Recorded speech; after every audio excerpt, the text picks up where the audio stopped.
Assalamualaikum warahmatullahi wabarakatuh. Halo guys, kembali lagi bersama saya Bobby Herian. Kali ini kita akan kembali komentari video dari Dit Yuli yang berjudul Mualaf Settingan Bukan Hasil Debat. Ini buktinya. Kita akan langsung tonton videonya, besok akan kita komentari guys.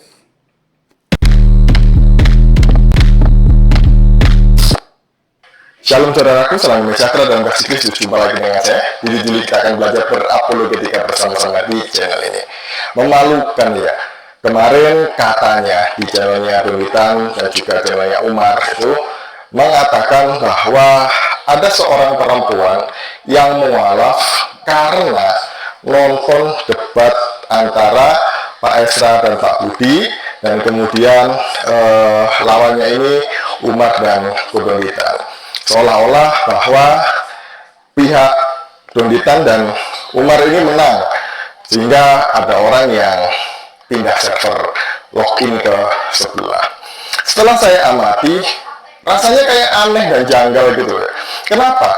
Lah, masa iya orang maju ke depan mau syahadat itu sudah pakai jilbab, sudah lengkap, sudah siap. Sepertinya dia ini sudah disiapkan jauh-jauh hari ya, atau sudah disetting sedemikian. Nih, sebelum bahas ini ya, gini ya. Kalau dilihat, kalau dia merasa bahwa kok perempuan ini sudah pakai jilbab duluan atau kayak udah siap-siap gini loh. Saya mau terangkan begini ya.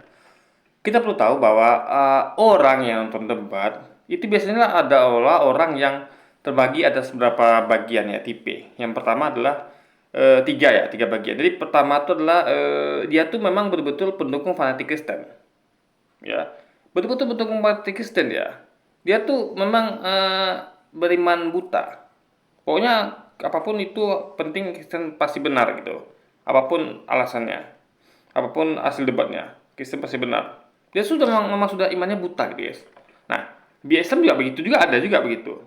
Di Islam juga begitu. Jadi itu iman buta. Jadi dia tuh merasa bahwa apapun yang hasil akhir debat atau apapun yang disampaikan, pokoknya Islam tuh harus benar gitu. Nah, ada pihak ketiga yang dia tuh sudah goyah imannya. Maksudnya tuh dia tuh memang sudah tidak percaya dengan agama lamanya, ya, minta di pihak Islam atau pihak Kristen, ya. Di pihak Islam misalnya dia tuh sudah tidak lagi percaya dengan agamanya, dan dia dia tuh sudah mulai sedikit belajar tentang agama yang akan dituju, yaitu agama sebelah. Nah itu, atau di Kristen juga begitu, yang diceritakan mualaf ini kan, itu sudah tidak yakin dengan agama Kristennya. Kita fokus dulu pada wanita ini ya. Dia sudah tidak yakin dengan agama Kristennya, dan dia tuh sudah mulai sedikit belajar Islam. Cuma dia belum yakin banget sebetulnya. Dia butuh pemicu. Ingat ya, orang-orang ini hanya butuh pemicu. Dia sudah tidak yakin dengan agama sebelumnya, dan dia sudah yakin udah yakin sih dengan agama barunya, tapi dia masih butuh pemicu. Jadi ultimate pemicunya tuh yang betul yang bikin dia tuh klik gitu guys. Paham ya? Ibaratnya gini loh. Dia ini sudah kayak kita tuh, kayak Anda bayangkan kayak kita tuh sudah siap naik motor. Ya, kalau kita mau siap berangkat dan naik motor atau mobil, nah kita udah siapin semuanya, bannya sudah kita cek gitu kan, tingkat yanginnya udah kita siapin, kita cek spionnya, lampu-lampu, SIM segala semua siap, tinggal tekan tombol aja lagi. Nah, untuk tekan tombol itu kita masih ragu. Untuk tekan tombol starter itu atau engkol itu masih ragu. Nah, debat ini adalah salah satu pemicu. Apapun itu, mau debat atau dengar apapun itu, nah dia butuh itu. Jadi kebetulan topik debat ini adalah sesuai dengan apa yang dia memang lakukan itu. Nah, itu poinnya guys. Jadi jangan dikira mualaf itu adalah orang yang betul-betul imannya buta lalu pindah, enggak. Mereka tuh pastilah sudah punya persiapan dulu, dalam artian bukan settingan. Ingat ya, persiapan belum tentu settingan. Persiapan itu adalah dia tuh memang sudah siap secara lahir untuk pindah agama, karena dia sudah yakin dengan agama sebelumnya, tapi sudah yakin dengan agama barunya, atau mulai agak yakin tapi perlu pemicu. Nah, ketika dia tuh tinggal pindah aja lagi. Nah, itu saya pahami. Jadi tidak ada aneh di sini, tidak ada aneh. Jadi Yuli mengira bahwa orang itu pindah agama itu adalah dalam posisi nol. Enggak. Orang pindah agama tuh udah ada masukan dulu, udah ada keyakinan tentang agama barunya, dan udah ada tidak keyakinan akan agama lamanya. Itu sih pahami. Itulah orang-orang yang menurut juga begitu. Ya, mereka tuh gak ujuk-ujuk, guys. Contoh Murtadin, kita bahas Murtadin kan, pasti adalah pemicunya. Mereka tuh awalnya sudah mulai tidak percaya Islam dengan mereka tuh ya misinformasi, ya tentang misalnya kayak ajaran poligami atau apa. Mereka tuh tidak masuk ke ini mereka, logika mereka, karena mereka tuh tidak pernah berpikir, ya. Mereka mengira, contoh kayak poligami, mereka mengira poligami itu adalah suatu hal yang wajib. Jadi ibaratnya gini loh, bahkan kita tuh katakan bahwa lebih baik beristri satu kalau tidak mampu berbuat adil. Sehingga yang lebih baik itu beristri satu gitu loh. Jadi poligami adalah opsi yang bukan malah baik. Maksud saya itu adalah opsi yang terbaik itulah beristri satu. Karena akan susah bagi kita untuk berlaku adil. Jadi yang terbaik itulah beristri satu. Itu yang terbaik, ya. Kecuali kalau Anda mampu berlaku adil, itu yang kedua pun bukan yang terbaik. Poligami itu bukan yang terbaik. Yang terbaik beristri satu. Jadi kedua, ketiga tuh hanya opsi yang kalau Anda tuh mampu berlaku adil. Jadi nilainya tuh guys nggak lebih tinggi daripada beristri satu. Tapi mereka memahami bahwa poligami itu kayak wajib atau apa gitu. Enggak gitu. Atau sunnah itu enggak, guys. Itu harus dipahami logikanya. Jadi mereka tuh tersesat oleh hal-hal seperti ini. Karena mereka tidak mau berpikir. Mereka melihat kulitnya saja. Tidak mau menelaah kenapa begini, kenapa begitu gitu. Kan? Itu harus dipahami logikanya, guys. Lupa bahwa seolah-olah dia menang dan kemudian ada yang berhasil. Jadi Murtadin tuh gitu juga. Mereka tuh nggak ujuk-ujuk murtad gitu. Itu harus dipahami. Ditambah lagi juga misalnya kayak proses misalnya kayak ada masalah di agama sebelumnya dengan orang-orangnya terutama itu banyak terjadi ya. Misalnya dia kebetulan dapat suami yang suka mukul, orang-orang sekelilingnya itu adalah orang-orang yang dia tidak sukai. Dia merasa dia tuh nggak stand dengan aturan Islam. Karena Islam tuh memang ketat sekali agamanya, betul-betul mengatur hingga detail-detail. Karena ini agama memang harus detail. Karena kita tuh harus ada pengaturan biar kita tuh jadi lebih baik. Karena semua itu tuh kalau diatur nggak baik, guys.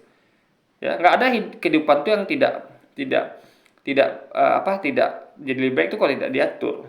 Semua perlu diatur. Anda mau prestasi, mau hidup lebih baik itu perlu pengaturan. Nggak bisa Anda tuh hidup seperti koboi. Anda tidak akan jadi apa-apa gitu. Untuk menjadi suatu, untuk menuju suatu titik, Anda harus perlu pengaturan. Itu harus dipahami. Nggak ada istilahnya autopilot dalam kehidupan ini. Ya, kecuali kalau Anda dijalankan oleh mesin. Kalau kita bukan mesin ya, makanya kita tidak bisa autopilot. Semua itu kita butuh rencana, butuh planning, butuh pengaturan. Itulah Islam. Nah, orang ini kadang-kadang tidak sanggup menjalani itu, sehingga mereka tuh memilih yang lebih mudah, itu agama Kristen. Jadi mereka tuh intinya adalah ada dulu persiapan sebelumnya, guys. Ini nggak ujuk-ujuk gitu kan. Itu sebab pikirnya. Kemudian yang kedua, nggak semudah itu loh Ferguson. Ada orang pindah server hanya karena nonton debat. Seharusnya setelah nonton debat Pak Esra dengan Pak Budi melawan Kodoli dan juga Umar, itu orang Kristen harusnya bangga. Harusnya malah imannya dikuatkan, dibangun kembali, bukan malah walkout dari Kristen. Nah ini kejanggalan. Debat coba dilihat ya, debat antara Budia Sali sama Esa Soru melawan Donitan Umar itu yang contoh mereka diklaim bahwa ini memalukan, Donitan sama Umar di skakmat. Itu bukan skakmat namanya. Ya. Anda tuh yang salah saya. Pergi nih ya. Kita main catur. Nih. Main catur tuh apa sih? Poinnya adalah bagaimana mengatur bidak-bidak catur untuk agar kita tuh bisa skakmat sang raja. Sehingga yang kita fokus tuh pada permainannya, bagaimana mengatur langkah pion, langkah kuda, langkah benteng.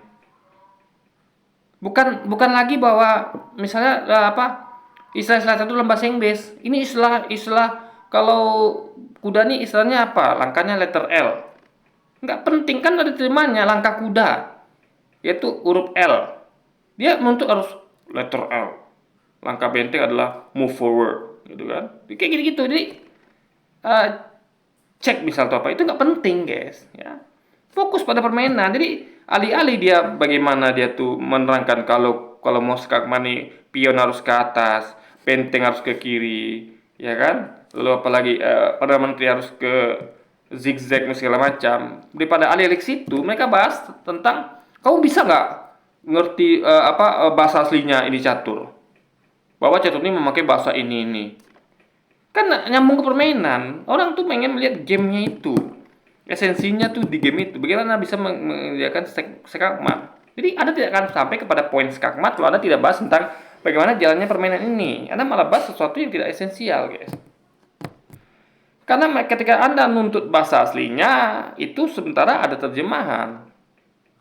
Ya, kita semua sudah dimudahkan. Contoh lagi saya sering sampaikan, kita bahas film Harry Potter misalnya, atau buku novel Harry Potter. Itu tidak perlu lagi Anda bahas, harus tahu bahasa aslinya, nggak mesti lagi, kan sudah ada terjemahan. Yang penting itu kita bahas apakah ini novel menarik, bagaimana ada tentang karakter Harry Potter, karakter lawannya, tentang sekolah Hogwarts, kan begitu. Bukan, ini kamu bisa nggak ngerti nggak bahasa aslinya, ini bacanya apa? Nggak begitu guys, nggak esensial. Jadi gimana orang tuh mau mau kuat kuat pendidikan Kristennya kalau yang dibahas itu tidak esensial gitu loh. Orang akan melihat bahwa bias ini enak ya. Jadi logis loh, dia membahas tentang bagaimana alur cerita Harry Potter itu menarik. Kenapa kok karakter ini tuh antagonis, ini protagonis. Enak guys. Yang satu lagi bahas bahwa ini apa artinya. Loh, kan sudah ada terjemahan. Ngapain bahas sesuatu nggak penting gitu loh. Jadi kayak gitu-gitu tuh mereka merasa menang. Mereka merasa menang di hal-hal tidak esensial. Gimana ceritanya guys? Ya, padahal ada terjemahan loh. Susah. Jadi mereka ini mengalami kesesatan berpikir. Mereka main catur di papan catur yang lain. Jadi dia bilang skakmat, padahal papan catur dipegang itu bukan papan catur yang kita mainkan bersama. Dia pegang papan catur, dia fokus pada papan catur yang lain. Nah itu masalahnya. Nggak nyambung guys asli gitu kan. Yang dilakukan oleh mereka ya. Mereka ini sudah tidak punya budaya malu ya. Jadi hal seperti ini ya dilakukan sebagai bentuk propaganda bahwa ada banyak orang yang sudah lock out kemudian login ke Islam. Nah, kebohongan mereka ini ternyata dibongkar oleh Pak Esra Soru sendiri bahwa ternyata itu adalah settingan. Tidak betul kalau itu dari Kristen yang menonton debat itu kemudian pindah server. Tidak betul kata Pak Esra. Mari kita melihat video Pak Esra berikut ini. Ya, shalom saudara-saudara. Saat ini saya mau memberikan sebuah informasi terkait dengan debat kemarin antara saya dan Pak Budi Asali melawan Pak Dobitan dan Pak Umar. Jadi seperti yang saudara sudah saksikan dalam perdebatannya ya, bagaimana argumentasi mereka kami hancurkan. Sebaliknya mengajukan argumentasi dengan mengetes bahasa Ibrani. Ini nggak nyambung guys. Argumentasi itu isinya tuh apa esensinya? Ini bukan mengetes, jadi nggak nyambung gitu loh. Orang membahas tentang novel Harry Potter misalnya atau bahas tentang debat agama, dia malah bahas tentang bahasa asli. Padahal ada terjemahan loh. Jadi ini dia tuh nggak masuk alur. Apa yang dihancurkan coba ya kan? Dia nggak nyambung gitu. Serangan mereka tidak mereka jawab dengan tuntas, apalagi yang Umar itu ya.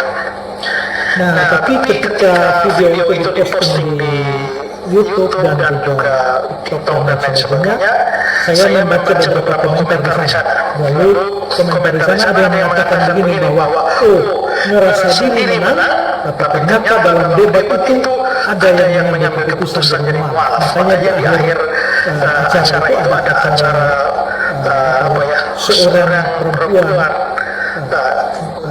cewek masih bujang itu saya tahu, tapi dituntun untuk memberikan kalimat syahadat.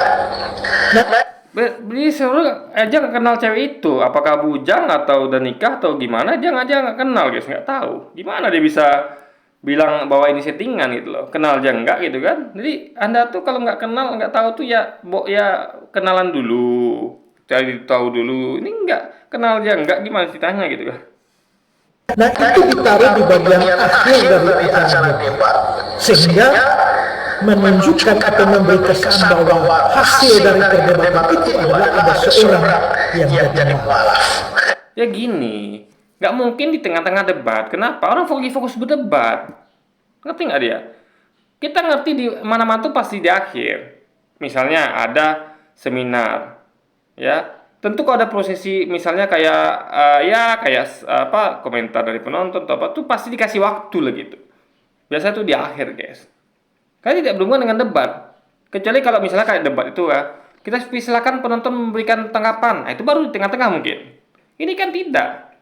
Ini kan tidak berhubungan dengan debat. Jadi orang proses mualaf itu tidak berhubungan dengan debat. Dalam hal jalannya perdebatan. Jadi makanya letakkan di akhir. Akan sangat lucu kalau tiba-tiba orang ini angkat tangan, saya mau mualaf di sini. Orang lagi debat gimana ceritanya? Nah, itu tidak mengerti laisa soro. Orang tidak boleh mengganggu proses perdebatan selama terjadi. Itu sudah mati. Makanya kalau ada apa-apa yang berkenaan dengan misalnya pindah agama atau apa itu ya di akhir dikerjakannya gitu loh. Gak bisa bahwa ketika debat terjadi dia yakin, oh ini klik nih, ini aku dapat nih ini pemicunya nih, ya pemantiknya ini nih di debat ini. Lalu dia angkat tangan, saya mau malam sekarang kan nggak bisa gitu. Orang lagi jalan debat guys. Terus dia harus menunggu hingga proses debat selesai. Udah selesai acaranya, kelar baru acara itu langsung. Kan begitu logika berpikirnya. Jadi ini bukan masalah diletak di akhir seakan-akan ini adalah settingan, nggak gitu logika berpikirnya. Anda cara membuktikan settingan, Anda harus buktikan, Anda harus tahu ini siapa nih orang. Ya. Ada afiliasi siapa dia dengan Donitan, dengan Umar atau dengan panitia. Anda harus bisa temukan juga bukti bahwa ini ada pembicaraan persiapan sebelumnya, di mana sang wanita ini di briefing bahwa kamu nanti pura-pura mualaf ya. Nah, kalau itu ditemukan, itu baru bukti namanya. Ini bukan bukti, ini hanya praduga. Dan praduganya tidak masuk akal karena dia mengatakan sesuatu yang harusnya terjadi menjadi sesuatu yang disettingkan, kayak gitu. Memang harus terjadi begitu. Apapun ada yang hal-hal yang luar teknis perdebatan itu harus dilakukan di luar perdebatan. Ya. Jadi kelarkan dulu perdebatan, baru urusan itu gitu loh. Jangan di tengah perdebatan. Itu dia tidak mengerti konsepnya, guys. Jadi makanya klaimnya tuh kosong semua. Klaimnya menang debat, padahal dibahas bukan substansi, isi, esensi, tapi tentang hal yang penting seperti bahasa asli, padahal ada terjemahan. Klaim menang, klaim tuduh settingan, padahal dengan katanya ada bukti, padahal ini bukan bukti, tapi praduga yang tidak nyambung tentunya gitu kan. Ya, makanya muncul komentar bahwa Pak Isra dan Pak Budi merasa yakin menang, tapi faktanya ada yang jadi mualaf dalam perdebatan itu. Saudara-saudara, memang ada acara setelah itu, yaitu acara mensadarkan seorang. Baik, begitu tidak ada lagi yang menghalangi Ibu Lianawati ini untuk mengucapkan 2 kalimat syahadat ya. Baik, ikuti kata-kata saya Bu ya. Asyhadu alla ilaha illallah wa asyhadu anna Muhammadan Rasulullah. Bentar, gini, saya juga pengen tambahkan ya, gini. Kita tahu ibu ini memakai jilbab. Tadi kan sudah saya sampaikan sebelumnya bahwa ibu ini sudah ada persiapan sebelumnya, tapi itu bukan settingan. Kedua, jangan lupa, jilbab ini beda dengan pakaian ya. Jilbab ini bisa dikenakan tanpa Anda harus masuk ke kamar, ke bilik. Kalau beda dengan dipakai. Kalau dipakai Anda wajib masuk ke tempat tertutup. Karena mungkin bagian tubuh Anda dilihat oleh orang. Tapi kalau namanya jilbab yang memang dia tuh sebelumnya adalah dia tidak biasa pakai jilbab, atau dia tuh tidak meyakini bahwa jilbab itu sama, tutup auratnya sama seperti bagian tubuh yang sensitif gitu kan. Yang biasa lah, kita kan ada orang yang ya memang harus ganti baju itu di dalam kamar. Aneh kalau ganti baju di depan umum gitu kan. Nah, jadi kalau bagi orang jilbab itu kan terbelah dua. Ada yang mengatakan jilbab itu wajib, ada yang mengatakan sunnah segala macam gitu kan. Jadi bagi mereka mungkin pakai jilbab, nggak pakai jilbab itu hal biasa. Nah, makanya harus dibedakan. Jadi ibu ini kalau misalnya hanya mengenakan jilbab, itu prosesnya juga sebentar. Nggak mesti harus ke kamar ganti atau apa. Ya, bisa dipakaikan, dipinjamkan jilbab oleh yang lain, atau dikasih jilbab, kan tinggal pakai doang, dipakai sebentar gitu guys.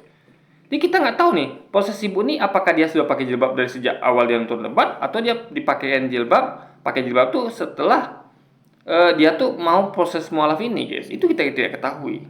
Tapi kedua-duanya sama-sama tidak ada masalah di situ. Ya, itu harus dipahami logikanya. Aku bersaksi Aku bersaksi tiada Tuhan tiada Tuhan yang layak disembah yang layak disembah selain Allah, dan aku bersaksi Nabi Muhammad adalah utusan Allah. Allahu Akbar, Allahu Akbar, Allahu Akbar. Alhamdulillah.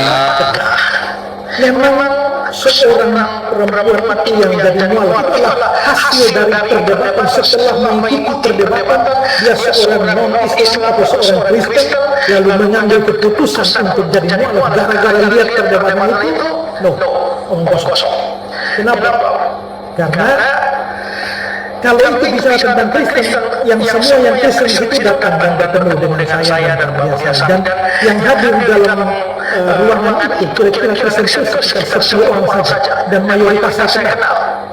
Ya, mayoritas saya kenal, dan mereka juga datang ketemu dan juga memperkenalkan diri. Sementara itu cewek yang nanti dimualafkan itu saya sudah lihat itu sebelumnya. Dia sudah ada di grup Islam sana, sudah pakai jilbab. Mereka dari Jakarta itu sudah 15 orang, dan sepertinya dia termasuk dari kelompok sama yang datang dari Jakarta.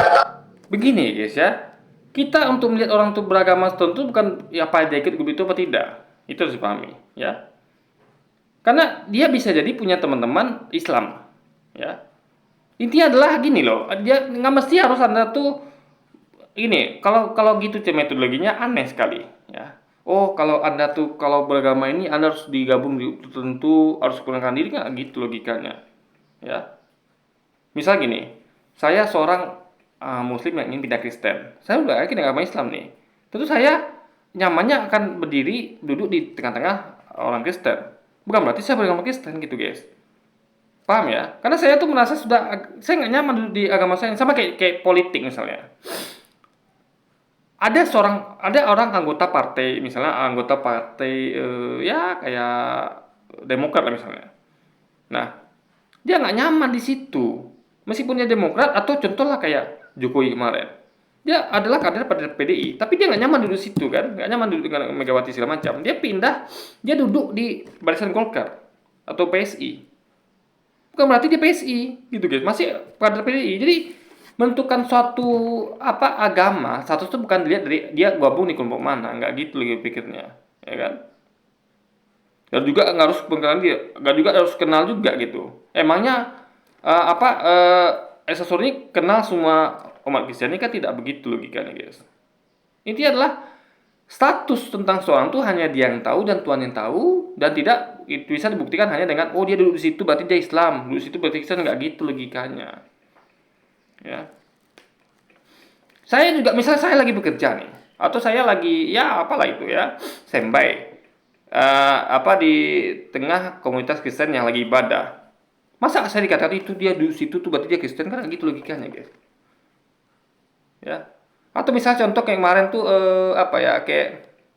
contoh saya waktu baru pertama kali kerja itu kan saya nggak bisa bedakan tuh mana yang senior, mana yang karyawan sudah lama, mana yang baru kayak saya. Saya baru masuk kan, ternyata ada 2 orang yang baru kayak saya.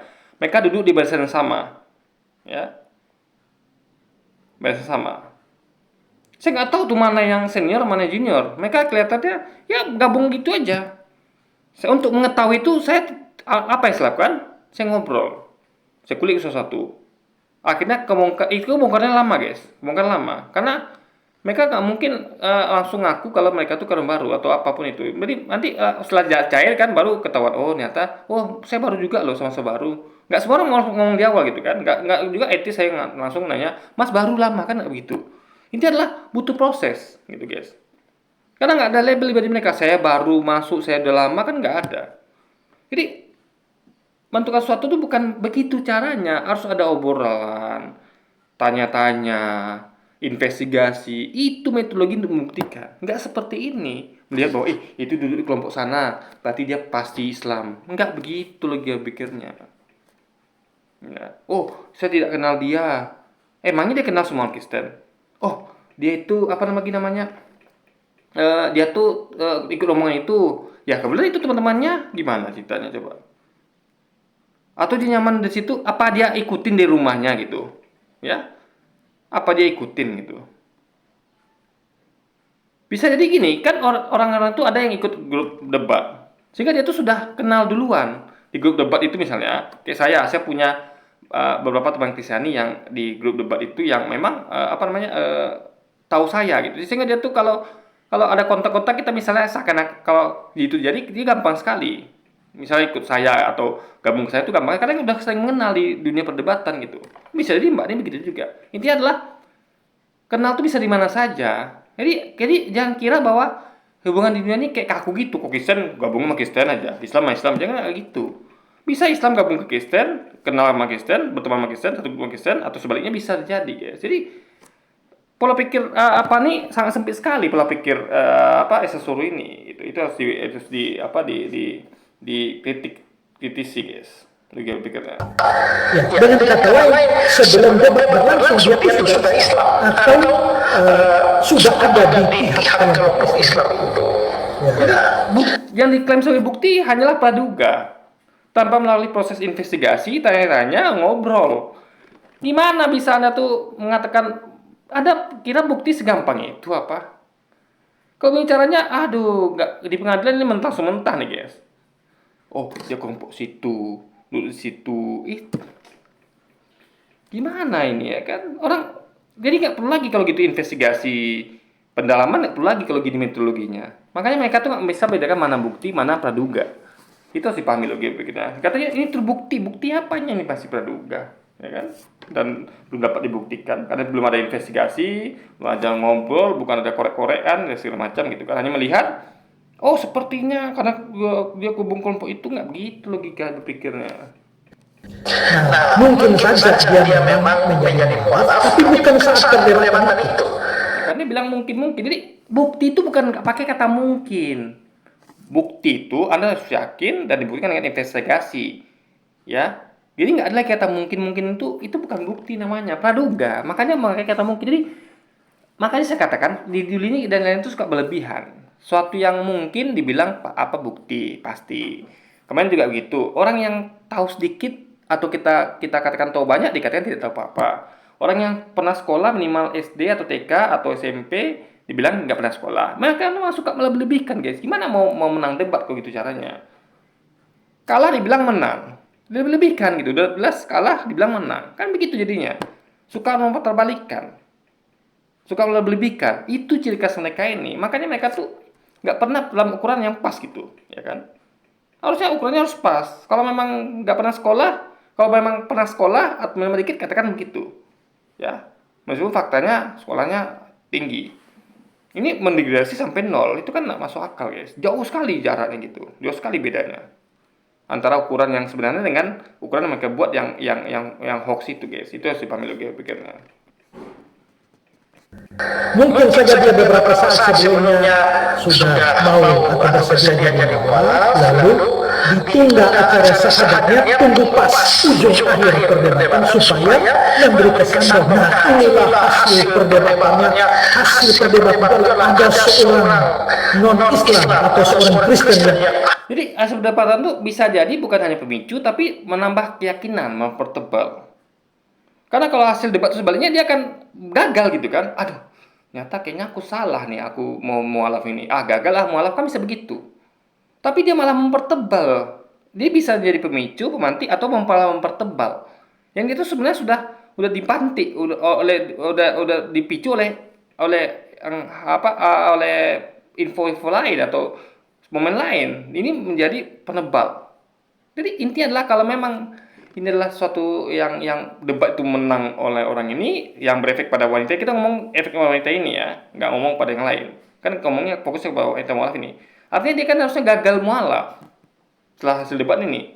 Tapi jadi ada dua fakta sini, entah itu perdebatan ini membuat dia adalah pemicu atau penebal, nah itu kita nggak tahu. Tapi yang pasti perdebatan ini bukan membuat malah menggagalkan dia jadi mualaf. Itu sih pahami poinnya, guys. akhirnya memutuskan jadi mualaf untuk menunjukkan bahwa ini hasil perdebatan. Tapi itu bosan, itu sekian semua. Orang itu sudah Islam sebelumnya atau minimal sudah ada di dalam kelompok Islam bersama-sama dengan mereka yang saya lihat. Jadi menentukan kisah itu cukup dengan melihat digabung di kelompok mana gitu kan. Jadi misalnya apa sih bilangnya, kayak misalnya kemarin tuh kayak Prabowo datang ke acara NU, di kelompok NU dia, apakah dia anggota NU, kan kayak gitu. Jokowi datang ke acara Golkar, berada di kelompok Golkar, lalu dia orang Golkar, kan gitu, masih PDI kemarin. Jadi intinya adalah ini orang nggak paham cara menentukan apakah orang ini statusnya itu apa tidak. Dia nggak paham guys, status ini, ya kan. Ini memang harus belajar lagi dia tentang bagaimana investigasi atau untuk mengetahui orang ini statusnya apa gitu kan. lihat orangnya kok. Ya, saya lihat orangnya dia ada di bawah sana sudah pakai jilbab segala macam di situ kok. Nah, tapi setelah acara dia selesai, baru mereka bikin acara itu. Nah, jadi kalau yang mau bilang, ternyata gara-gara debat itu ada yang mual, kamu tidak tahu apa-apa yang terjadi di sana. Itu semua settingan. Nggak tahu apa-apa, ya kan. Jadi yang tahu tuh dia gitu. Dia tuh punya ilmu terang penerangan guys. Dia tuh kan sepertinya gitu kan. Dengan melihat gini gitu, oh ini bukan. Jadi Anda tuh untuk mengetahui itu tuh harus investigasi. Kita juga nggak tahu apa-apa kita. Tapi caranya nggak kayak gini. Saya nggak tahu apa-apa. Saya jujur nggak kayak dia. Saya jujur. Saya nggak tahu apa-apa. Kenapa? Karena saya belum melakukan investigasi. Ya, saya hanya melihat seperti yang dilihat gitu. Nah dia juga begitu. Cuma bedanya adalah saya jujur nggak jujur. Saya mengakui saya nggak tahu apa-apa tentang wanita ini. Tapi minimal saya tuh jujur. Saya tidak ketuduh wanita ini begini begitu. Karena belum ada investigasi. Nah dia belum ada investigasi tapi dia berani menuduh. Itu masalah di situ guys. Ya. Itu beda saya dengan dia. Itulah gue pikirnya. Untuk komunitas seolah-olah mereka berhasil padahal tidak. Ya. Jadi saya ada tambahan, saya lihat orangnya. Ya. Jadi saya menjelaskan ini supaya saudara yang tidak itu menjadi. Jadi ada di lapangan belum tentu Anda tuh benar gitu loh. Paham ya? Ada di lapangan bukan berarti Anda tuh benar. Ya, ingat waktu itu misalnya apa ya? Misalnya contoh begini ya. Saya waktu itu ada di lapangan waktu itu ada kejadian ya. Saya tuh malam-malam itu ada seorang wanita tuh datang lagi jalan di tepi jalan sendirian, tapi rame deh guys tempat itu sebenarnya. Ada penjual, ada ruko-ruko lah di jalan besar gitu kan. Tiba-tiba ada mobil sekitaran berhenti mendadak dekat depan perempuan itu jalan, keluarlah 4 orang 5 orang laki-laki, lalu turun dengan cepat. Itu aksi terjadi, mereka membekap wanita ini lalu menyeretnya ke mobil, menggendongnya ke mobil, lalu dibawa pergi tak kemana. Itu kejadian begitu cepat, dan saya perhatikan sekeliling itu orang ini heran, kok orang nggak ada yang bereaksi gitu kan, apa yang terjadi. Sampai sekarang itu menjadi pertanyaan bagi saya, apa yang terjadi. Dan saya tidak sempat mencatat nomor BM-nya gitu. Karena kejadian begitu begitu cepat. Aneh bagi saya, guys. Aneh. Sampai sekarang itu menjadi hal yang misteri bagi saya. Nah, itu saya berada di lokasi loh. Tapi saya nggak tahu apa yang terjadi. Jadi patokannya adalah bukan ada tuh berada di investigasi apa tidak. Tapi apakah Anda melakukan investigasi apa tidak. Itu penting. Ya. Kesaksian nggak cukup. Karena nggak semua di lokasi itu adalah terang benderang. Ada yang, ini kan kita hanya melihat bahwa dia di kelompok itu duduknya, dia pakai jilbab, itu saja kita lihat. Tapi kita nggak tahu ini siapa, harus perlu investigasi lagi. Karena untuk menentukan seseorang itu bukan dilihat dari di mana dia duduk atau dari kelompok siapa, nggak gitu. Kayak Prabowo duduk di acara Golkar, apakah dia Golkar? Kan tidak. Jokowi duduk di acara Golkar, apakah dia Golkar? Kan tidak. Itu harus dipahami ya logika berikutnya guys. Oke, jadi mungkin sekian dulu aja video kita kali ini, dan sampai jumpa lagi di video selanjutnya. Wassalamualaikum warahmatullahi wabarakatuh guys.